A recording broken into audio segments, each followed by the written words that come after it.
got something for you to sign. Yeah. Jack, stay flat, something like that. Defacing a harmless globe. I was proud to do it. I'm excited to be a part of it. This is a flat Earth meetup, and they flew me down for this because I'm infamous. Because I'm real. That's what everyone said. You know, they want to shake my hand and make sure that they touch me. That sort of thing. Like, it's like, oh yeah, he's a real guy. He's not just a voice on a video. All right, so welcome to Der Wolfskopf. You're here for an Astronomy on Tap. So what this is, it's a monthly outreach event. We've got 2 astronomy talks related to something that's going on in research, something that's going on at JPL, something that's been in the news. Lastly, but not leastly, we have an extra large NASA swag t-shirt. Let's see some cool Bob Ross. Yep, that's wise. So I'm going to talk tonight about my favorite now dead spaceship, Cassini. I stayed up all night to watch the last data transmissions come in. I was sitting there with my dogs looking at me like, why is the light still on? Why are we still awake? I'm Mark Sargent. Oh God. Sargent. So Lamar Glover is going to talk about dismantling the scientific superiority complex. Hey, what's going on? How y'all doing? So I want to talk about flat earthers real quick. Right. The problem I see is actually not from the side of the conspiracy theorists. It is actually from our side, from the side of science. Very often it's difficult not to look down. I was so frustrated about getting told I was an idiot. So I decided to say, laugh at me all you want, because science is different than the shit they're believing. I've already lost friends and stuff. So I felt so good when I made the shirt. The friend said, you know, sometimes the only way to change somebody's mind is to shame them.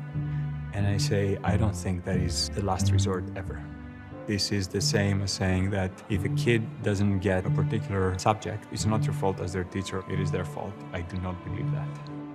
It's just that you haven't developed your empathy to be able to see from their point of view where they're getting stuck. We can't blame it all on people just being delusional or the C word, which is the crazy word. I think a lot of times we say crazy and it's a scapegoat, it's an umbrella term, right? How many people in here have been called crazy before? I have shared it with my mother, my daughter, 2 guys who I was dating who didn't want to date me anymore after I told them about my belief in the flat earth. You know, I have 4 children. My sons are grown. Them and their mother, who's my ex-wife, kind of think Dad's a little gone off his rocker. I just finalized the divorce. I no longer speak to my parents, my brother, or anybody else other than people that are interested in doing truth research. The worst case scenarios, you just completely push these individuals at the fringe of society, and then society just lost them. And you would say to yourself, well, why would you pursue something if you're going to have a falling out with your blood relatives? What's important is truth. People give you strange looks, that's fine. If you're not hurting them, let them think what you want. They're just asleep, going through life. They're just background noise. I do find Mark to be a hero, but you're so lovely for doing that for everyone, and it is so touching. But give me a hug. It just, give me a hug. You're laughing. I decided just to give it to you. No, you don't have to give me this. Yeah, give me the pin. I've got apparently a swag bag that's happening. Do you get lots of stuff? Not as much. No? Not like this. Truthers, flat earthers, anti-vaxxers. When we leave people behind, we leave bright minds to mutate and stagnate. These folks are potential scientists gone completely wrong. Their natural inquisitive and rejection of norms could be beneficial to science if they were more scientifically literate. Let's take the metaphor of argument is war. One side wins and the other loses. If my opponent feels he's better than me, that's intolerable to me. So I'll not listen to what he says. Already when he's talking, I'll be planning my counterattack. Another way of thinking about it is, let's go and explore together. And this exploring together takes us to another place than argument.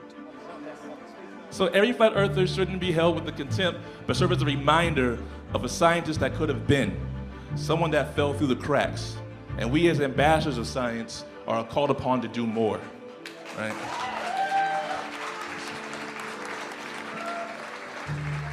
So scientists of varying degrees of professionalism seriously consider becoming a mentor to someone who is coming from a non-traditional point of entry to the sciences.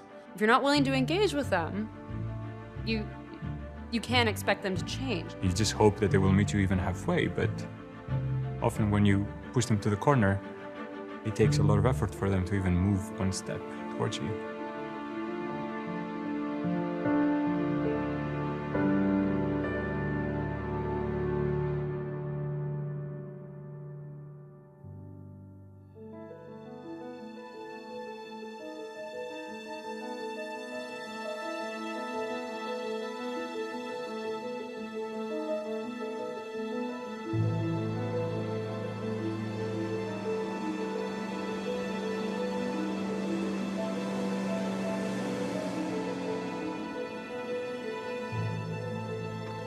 Those make pretty good waves.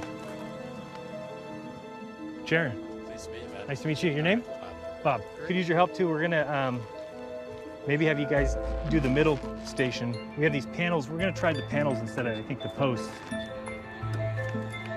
We're gonna get the leveler right now. See a red line right around where that green is? Line, yeah. This way a little bit. To your right.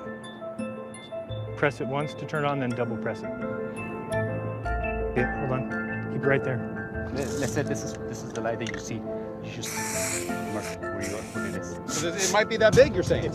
I don't think so. I think it'll be under a foot for sure. And then we're gonna have one of these panels in the middle, and then when we have both ones hitting at the same height, then we'll just move the panel in between. The middle people will. And then wherever it crosses the panel, that's it. Then we're done.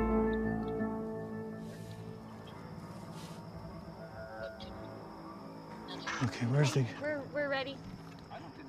I got a big beam, so you're gonna see it. I just wanna make sure you can see it. Yeah, I can see it, but it's kind of high. It's high. High? Yeah.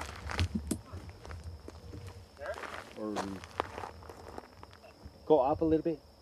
Up a little bit. Up a little, you said. There. There? Yeah, just keep it there. Keep it there. Yeah, right about there looks good. You got it? I think the beam's gonna be too big, though.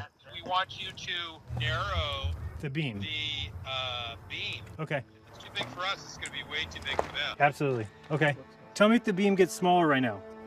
That's what we need. Okay, tell me if it gets smaller. There. The beam is taking up the whole panel. I should work on the beam first. I think you should work on that beam first. Are the specs on that laser that it should get to that small of a dot at that distance? With the focuser, yeah, it should be at least less than 4 feet. Okay, I got it on a pretty tight beam, so I'm gonna try and find you right now. Okay, I see the light. Yes, I definitely see that. There it goes.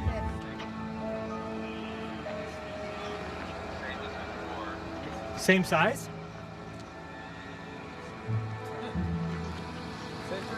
Thanks, you too.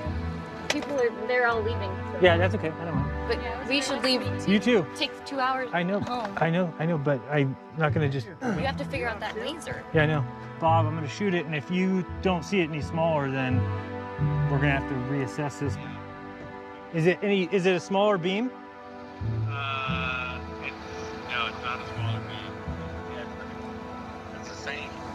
15 feet wide. Man.